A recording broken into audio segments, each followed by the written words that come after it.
Hey everyone, welcome back to our channel. Today I'm going to show you how to save Telegram video and phone gallery. First, open Telegram. Make sure you're logged into your account and then go find the video that you want to save on your phone gallery.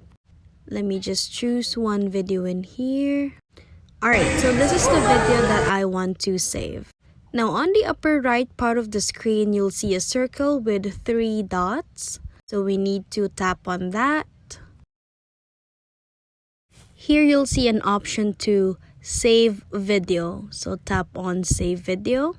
And then in here, select allow access to all photos so that you can download any videos from Telegram. Now once you save the video, try to check it on your gallery. So I'll just go ahead and check my photos in here. And as you can see, the video that we have saved from Telegram is already on our phone gallery. And that's how to save Telegram video and phone gallery.